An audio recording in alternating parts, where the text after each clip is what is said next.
ये जो शिवलिंग है ये इस धराधाम में कैसे आया? तब सूत जी महाराज कहने लगे सौनका ऋषियों से, एक बार ब्रह्मा जी और विष्णु जी बैठ करके बात कर रहे थे। चर्चा क्या हो रही है? भगवान विष्णु जी ब्रह्मा जी से विचार करने लगे, कहा कि इस संसार का भरण पोषण कौन करता है?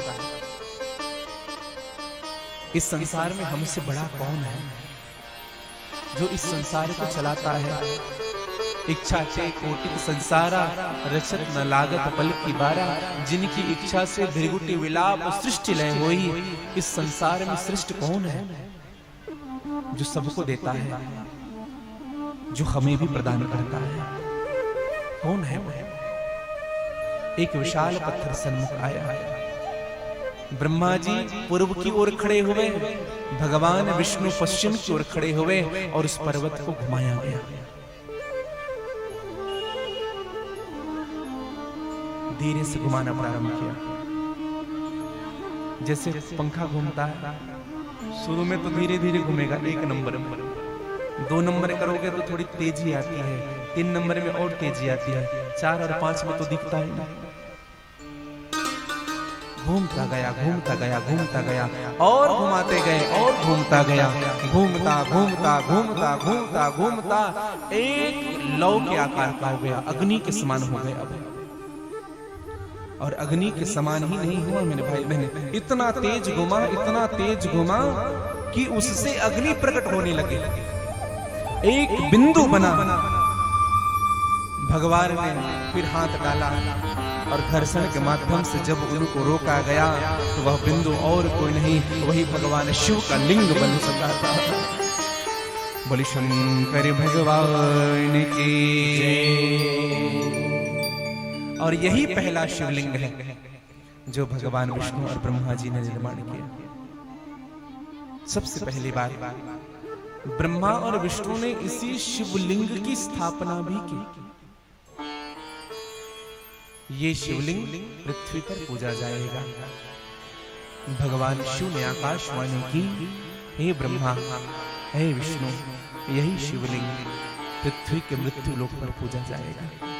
ये मेरा ही अंश है।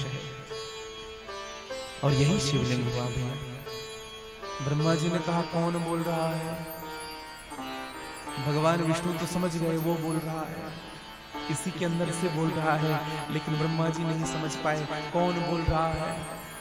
जैसे कभी कभी नहीं होता, जब हमारी विवाह हो जाती है, फिर बच्चे आ जाते हैं, फिर शादी का एल्बम देखते हैं बच्चे, फिर बच्चे पूछते हैं शादी में हम कहाँ थे? इसमें तो आप दोनों ही दिख रहे हो, हम कहाँ थे? बस यही दृष्टता ब्रह्मा जी भी कर रहे हैं।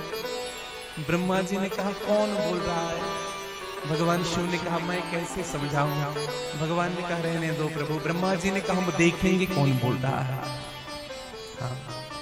भगवान विष्णु से कहा एक काम करो, आप नीचे जाओ, हम इस शिवलिंग के ऊपर जाते हैं, देखते हैं ये कितना बड़ा पत्थर है। ब्रह्मा जी हंस पर बैठे, चले भगवान विष्णु गरुड़ पर बैठे। चले हंसानन गरुणाशन वृषभान साजे। भगवान की आरती का महत्व हम आपसे निवेदन करेंगे, कभी कल निवेदन करेंगे कि ओम जय शिव ओमकारा का पूर्ण अर्थ क्या है। हंस में बैठ गए ब्रह्मा जी, गरुड़ पर बैठ गए विष्णु जी, और बैल पर वृषभान साजे भगवान शिव जी। तो गरुड़ पर बैठ करके भगवान विष्णु नीचे गए, वाराह का रूप धारण करके। हाँ, नीचे गए हैं और ब्रह्मा जी ऊपर गए, हंस पर बैठ करके उड़ते रहे, चलते रहे। कई वर्ष बीत गया ब्रह्मा जी को, लेकिन छोर का पता नहीं चला। और देखते देखते एक केकती का पुष्प नीचे गिर रहा था। तो केकती का पुष्प जब नीचे गिरा ना, ब्रह्मा जी ने देखा ये केकती का पुष्प नीचे गिर रहा है, तुरंत पकड़ लिया। कहा केकती कहां से आ रही है तू? इस लिंग के ऊपर चढ़ी थी क्या? कहा कि ऊपर नहीं चढ़ी थी, मैं बीच से गिर रही हूं, बीच से। ब्रह्मा जी ने कहा केकती झूठ बोलेगी मेरे लिए? तुम्हें सभी देवी देवताओं में हम चढ़वा देंगे, सब तुम्हें स्वीकार करेंगे। एक झूठ बोलना है। बोले क्या झूठ बोलना है? तुम्हें बस विष्णु से यही कहना है कि हम सिर के ऊपर चढ़े थे, ब्रह्मा जी सिर के ऊपर से हमें निकाल करके ला रहे हैं। हाँ, तुम्हारी पूजा करवाएंगे, तुम्हें वंदनी करा देंगे। अब केकती ने कहा कि चलो भैया पूजा होनी है हमारी, चलने लगे। लेकिन रास्ते में गौ माता मिली। गौ माता से कहा, ब्रह्मा जी ने कहा कि तुमने कुछ सुना? बोले हाँ पूरा सुन लिया। आप बीच में भी नहीं पहुंचे थे, केकती से झूठ बोल रहे हो आप। हाँ। गौ माता से कहा तुम भी चुप रहना, हाँ तुम्हारी भी पूजा करवाएंगे। घर में जो रोटी बनेगा पहले तुम्हें ही मिलेगा। गौ माता भी मानेगी। चलो अब चलने लगे। सच के साथ देने वाले बहुत कम होते हैं दुनिया में। झूठों की मित्रता बहुत होती है। हाँ, कुछ लोग होते हैं ना जो दूसरों से झूठ बोलते हैं, चापलूसी करते हैं, जो बुरे कर्म, उनके मित्र बहुत बनेंगे। सच कभी कभी अकेला पड़ जाता है।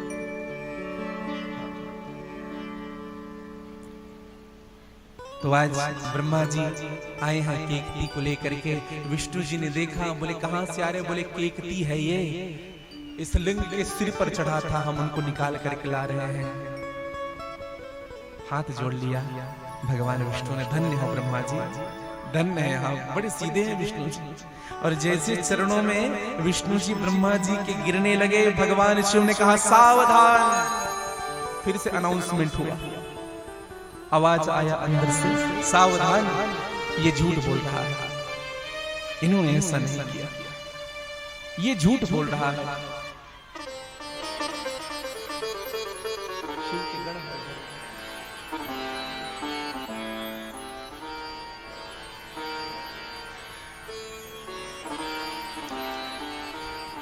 कभी कभी होता है ना, घर में बच्चे हल्ला करते हैं तो माता पिता कहते यहाँ क्यों कर रहे, जा पंडाल यहाँ हल्ला मत मचा। अपने अपने बच्चे संभाल करके रखे, समझा करके तो कम से कम रखे। बोली भक्त वत्सल भगवान की जय। तो मैं निवेदन आप सबसे कर रहा था कि ब्रह्मा जी जब आकाशवाणी हुई कि ब्रह्मा झूठ बोल रहा है, तो ब्रह्मा जी मानने के लिए तैयार नहीं हुए। ब्रह्मा जी ने कहा हम झूठ नहीं बोल रहे हैं, ये झूठी आकाशवाणी है जो झूठ बोल रहा है। ये इसके अंदर जो भी है ना वो झूठा है, वो झूठ बोल रहा है। हम केकती से पूछ लो। केकती ने कहा कि हाँ ये ब्रह्मा सत्य कह रहा है, हमको ये शीश के ऊपर से लेकर के आया है। और भैया आकाशवाणी में भगवान शिव जी अत्यंत क्रोधित हुए, कहा केकती तू भी झूठ बोल रही है, जाओ हम तुम्हें श्राप देते हैं, तुम आज के बाद मुझे स्वीकार नहीं होगी, तुम मुझ पर नहीं चढ़ेगी। इसलिए शिव जी पर केकती नहीं चढ़ाया जाता। और जो शिव जी पर केकती चढ़ाते हैं ना, उनको ब्रह्म हत्या का पाप लगता है। शिव महापुराण के अनुसार गौ माता से भी कहा कि तुम भी तो थे। ब्रह्मा जी ने कहा गौ माता तुम बताओ। गौ माता ने कहा हाँ हाँ हमने देखा है। भगवान शिव ने कहा अच्छा तू भी बोल रही है, प्रलोभन में आ गई तू इनके, जा आज से हम तुम्हें भी श्राप देते हैं। गौ माता तुम्हारी पूजा तो होगी, लेकिन तुम्हारे मुख की पूजा नहीं होगी, तुम्हारे पूछ की पूजा होगी। हम दान करते हैं, धर्म करते हैं, उपासना करते हैं, जो भी क्रिया करते हैं, यज्ञ करते हैं, तो हम गौ माँ के मुख की नहीं करते, उनके पूछ की पूजन करते हैं। मंदिरों में परिक्रमा होती है, भगवान के सामने से परिक्रमा प्रारंभ होती है और भगवान के सामने आकर के रुकते हैं।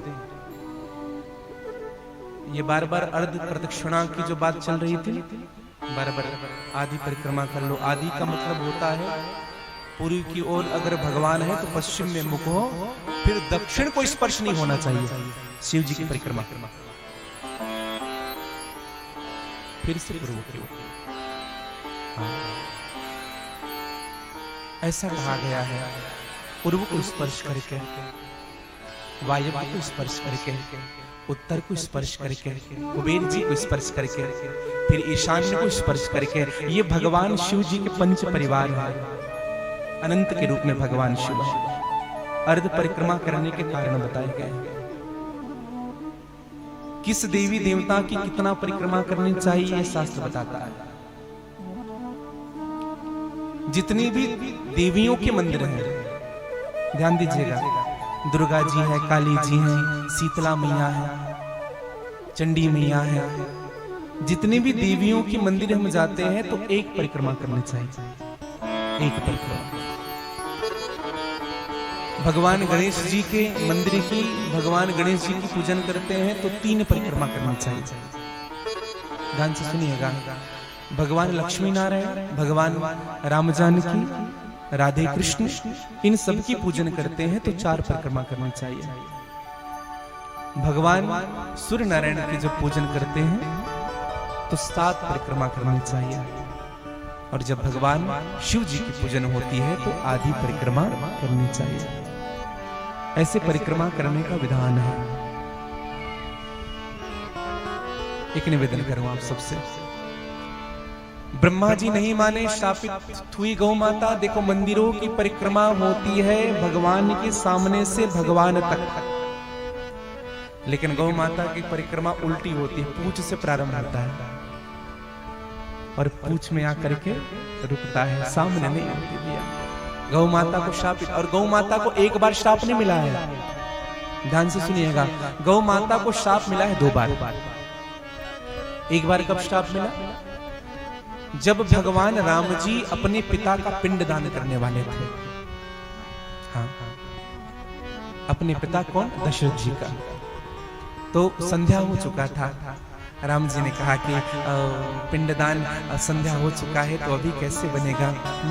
तो राम जी ने कहा कि मैं कुछ अन्न मांग लेता हूं, अन्न इकट्ठा कर लेता हूं। राम जी चले गए, मैं प्रातः आऊंगा।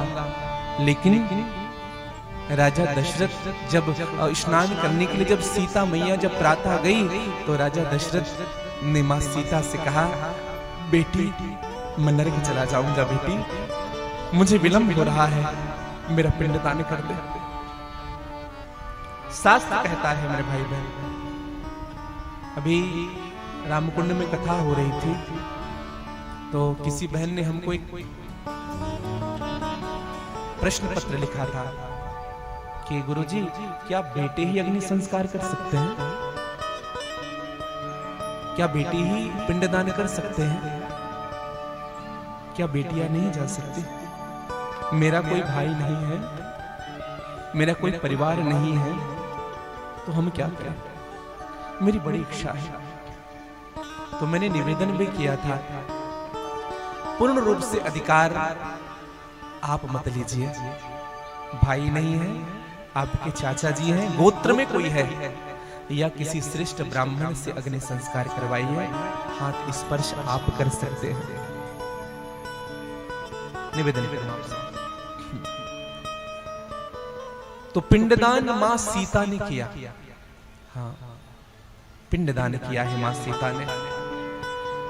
जिस नदी में पिंडदान, गया जी में जो रेत है, उसी बालू को उठा करके 4 पिंड बनाए गए। 4 पिंडदान किया गया। सबसे पहले गौ माता को, दूसरा ब्राह्मण को, तीसरा उस नदी को, और चौथा राजा दशरथ को। पूर्ण हुआ पिंडदान। भगवान राम जी पधारे, राम जी ने कहा पिंडदान हो गया। हाँ? हम पिंडदान करेंगे। क्या पिंडदान हो गया? मुझे ऐसा प्रतीत हो रहा है। बोले हाँ स्वामी हो गया। बोले कैसे पिंडदान हुआ? कहा हमने अभी किया है। किसने देखा? बोले ब्राह्मण देवता ने देखा, गौ माता ने देखी, ये नदी ने स्वयं देखी है। भैया जब ब्राह्मण देवता से पूछा गया ना, तुमने पिंडदान करते हुए सीता को देखा है? ब्राह्मण देवता मुकर गए, हमने नहीं देखा। हमें रेत खिलाया पिंड में, हमने नहीं देखा। मां सीता रोने लगी। कहा महाराज आप झूठ क्यों बोल रहे हैं? भैया मां सीता को क्रोध आया और विप्र देवता को शाप दे दिया, कहा कि जाओ तुम्हारे पेट कभी नहीं भरेंगे। गौ माता ने झूठ बोला, गौ माता को भी श्राप मिला, फाल्गु नदी को भी श्राप मिला। अब कभी जाएंगे फाल्गु नदी, श्राप मिला है, वहां जल नहीं होता भैया। लोग जब पिंडदान करते हैं ना तो पहले रेत को हटाते हैं, तब जल निकलता है, तब उस स्थान पर पिंडदान करते हैं। दशरथ से पूछा गया, कहा कि पिताजी आप तो झूठ नहीं बोलेंगे, और जो ये बात कही ना दशरथ जी स्वयं प्रकट हो गए और उन्होंने सीता जी के उस सत्य बात का प्रमाण दिया है कि हाँ मैंने सीता के पिंडदान को स्वीकार किया है, मध्य से हाथ निकला है। और भैया आज भी ऐसा प्रमाण है कि गया जी के मध्य में जाकर के लोग पिंडदान करते हैं आज भी। तो मां गौ माता भी श्रापित हुई, इनको भी श्राप मिला है। गौ माता ने जो झूठ बोला, भगवान शिव जी ने कहा ये उचित नहीं हो रहा है। गौ माता को श्राप मिला, केकती को श्राप मिला, फिर भी ब्रह्मा जी मानने के लिए तैयार नहीं हुए। हम मान ही नहीं सकते, बार बार कहते हैं, फिर भी मान नहीं रहे। भगवान शिव जी को बड़ा क्रोध आया और भगवान शिव ने अपने क्रोध को प्रकट किया, और जो क्रोध जो प्रगटे हैं भगवान शिव के, यही वीरभद्र बना।